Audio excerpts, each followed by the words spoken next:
सभी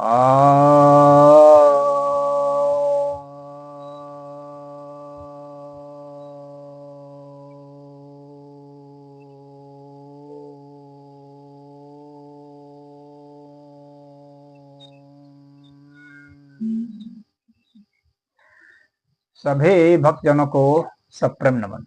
तो आज आपकी जिज्ञासा का समाधान लेकर आया हूं। एक जिज्ञासा आई है कि भगवान कृष्ण की 8 पटरानियां थी, ये आपने भी कही है। 16,000 रानियां थी, जबकि वेद में एक विवाह का वर्णन है। तो क्या भगवान कृष्ण स्वयं वेद विरुद्ध कार्य कर रहे थे?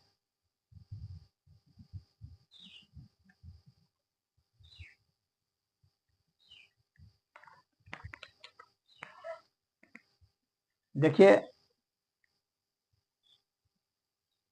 जहां तक मेरी बात है, मैंने जो 8 पटरानियों की बात की थी, मैं मानता हूं, तो वह श्रीमद् भागवत की चर्चा हो रही थी। तो मैंने बताया था कि श्रीमद् भागवत में बताया गया है कि ये 8 पटरानियां भगवान कृष्ण की थी।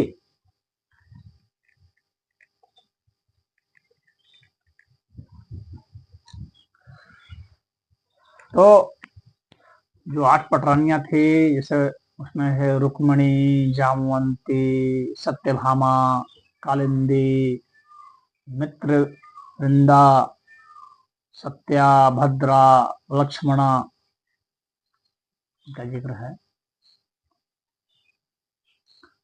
और आसाम से 16,000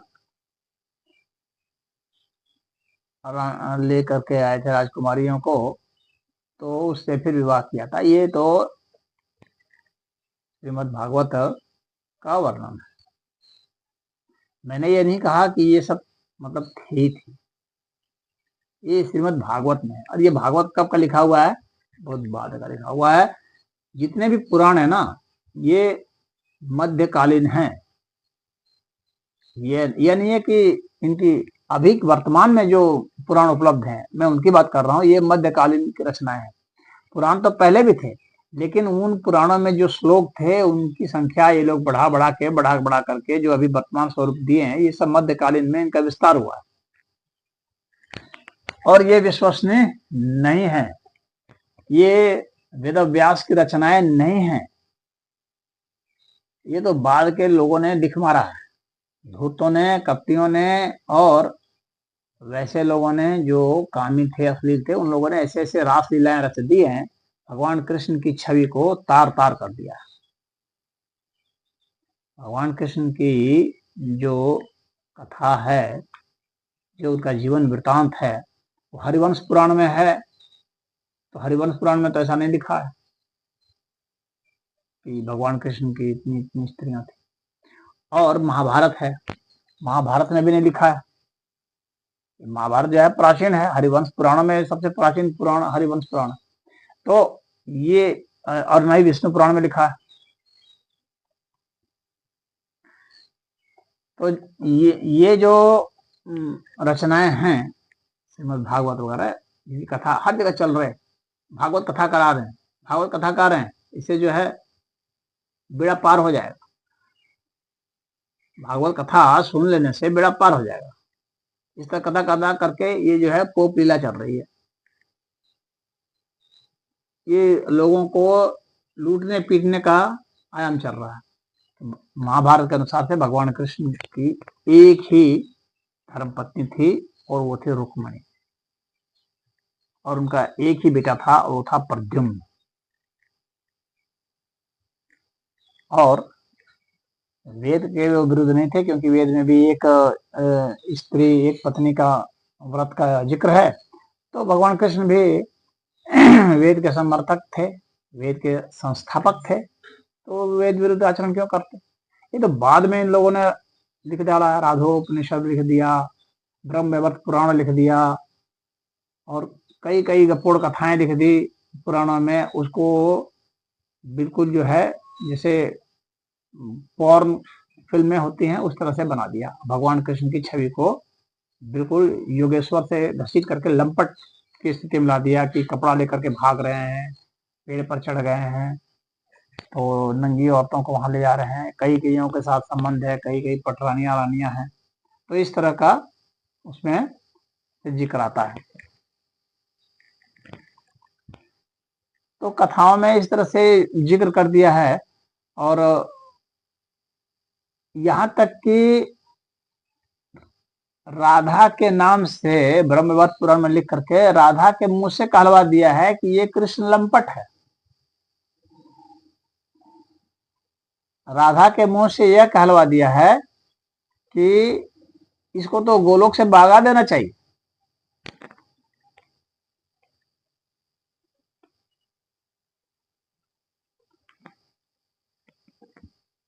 तो अब ऐसे को क्या कहेंगे?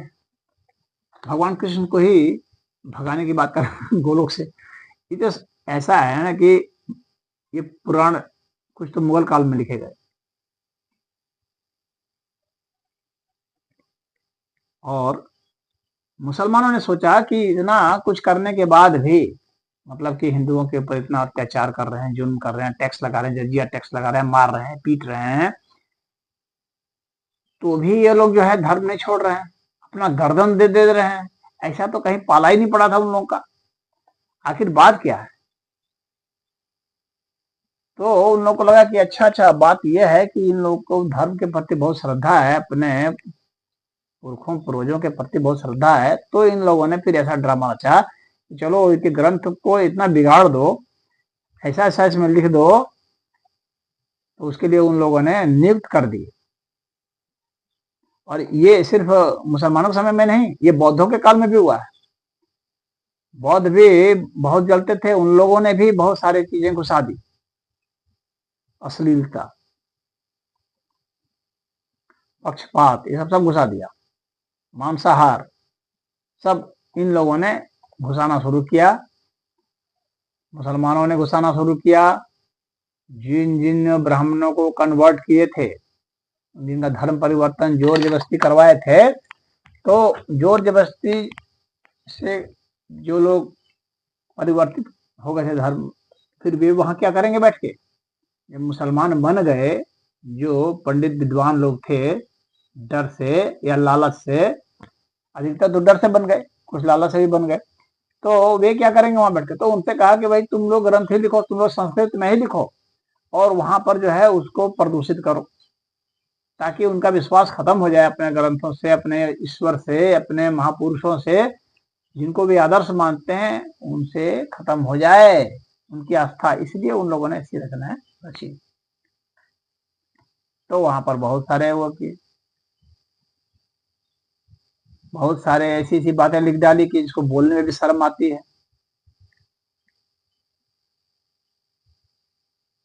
ऐसे ऐसे दृश्यांकन उसमें प्रस्तुत कर दिए कि आप ना चर्चा कर सकते हैं, दिखा सकते हैं।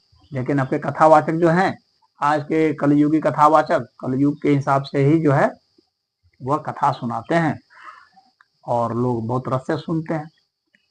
वहां भीड़ उठती है और नारे लगते हैं, जय श्री राम के नारे लगते हैं, लेकिन जय श्री राम का आचरण तो नहीं दिखता।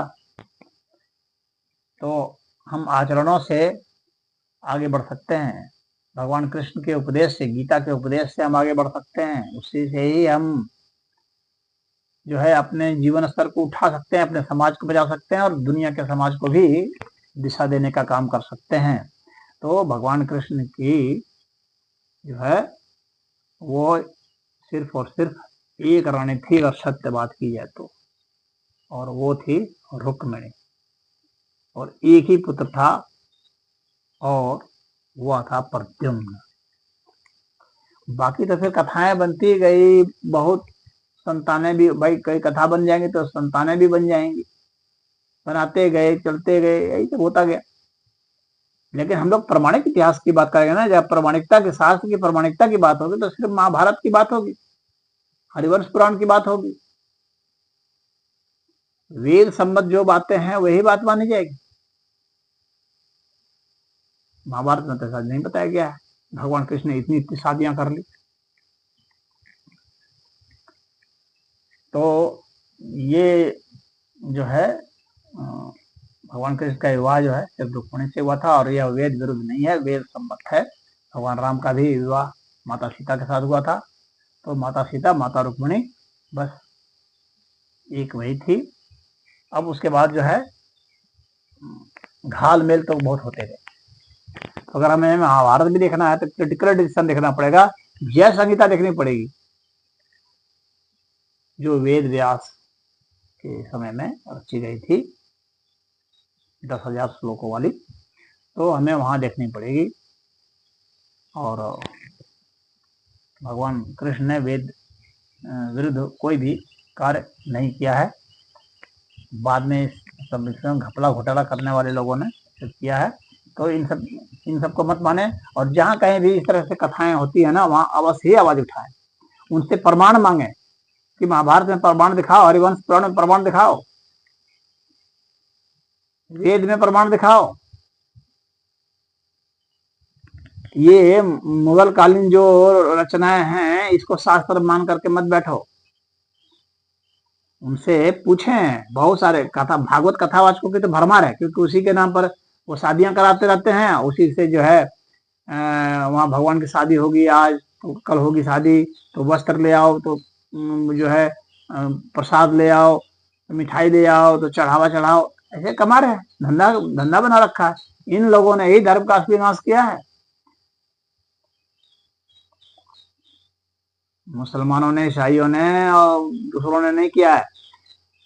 ऐसे ऐसे कथावाचक जो हुए हैं, जो लोभ के कारण जो कथा करते हैं और जो प्रमाणिक शास्त्र का वर्णन नहीं करते हैं, बल्कि रस भरी चुटीली जो कामुक चीजें हैं उनका प्रचार कर रहे हैं।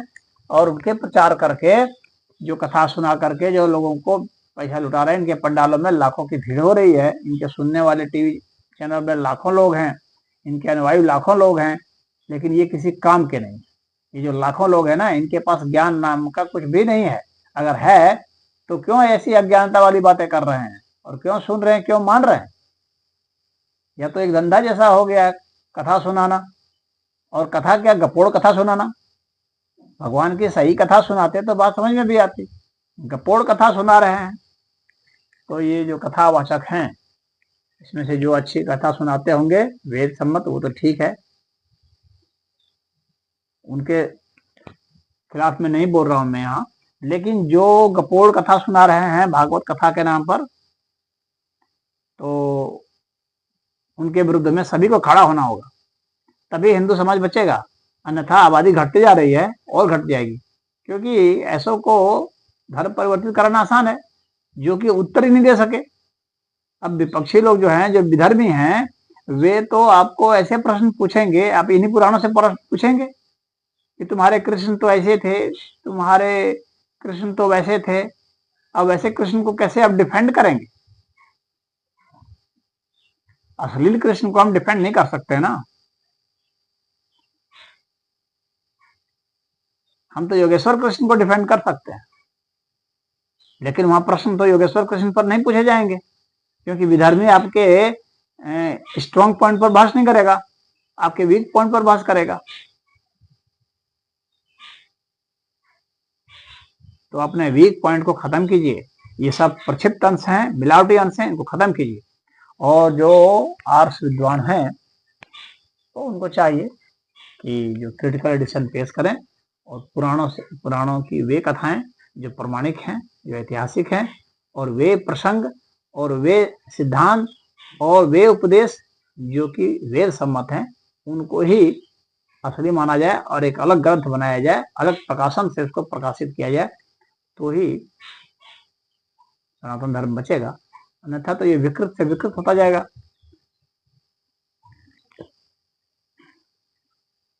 अब तो इसके ऐसे ऐसे मतलब कि वो भी आ रहे हैं, सीरियल वगैरह भी आ रहे हैं। मैं तो सीरियल देख रहा था, और राधा कृष्ण का क्या क्या सीरियल बना रहे हैं, क्या क्या दिखला रहे हैं, लोग वही देख रहे हैं। उनका गुरु वही है, वो उसी को पढ़ते समझते हैं, जो सीरियल में दिखा दिया उसको मान लेते हैं, उनके अनुसार ही वो बहस करेंगे। सीरियल दिखलाने वाले तो मसाले परोसते हैं, और मसाले के हिसाब से लोग अपना अगर मंतव्य बनाएंगे तो बहुत फॉरवर्ड हो जाएगा। हमारे धर्म का जो मूल स्वरूप है, जो सशक्त स्वरूप है, जो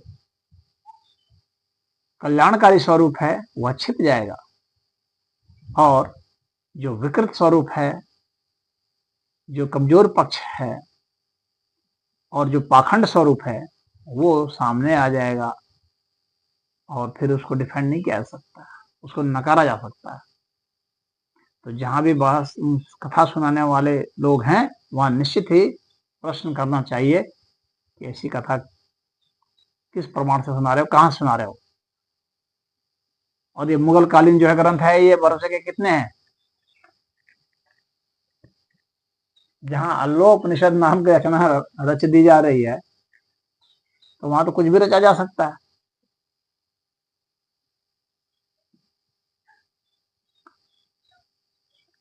तो बस मैं इतना ही कहना चाहूंगा। हरि ओम।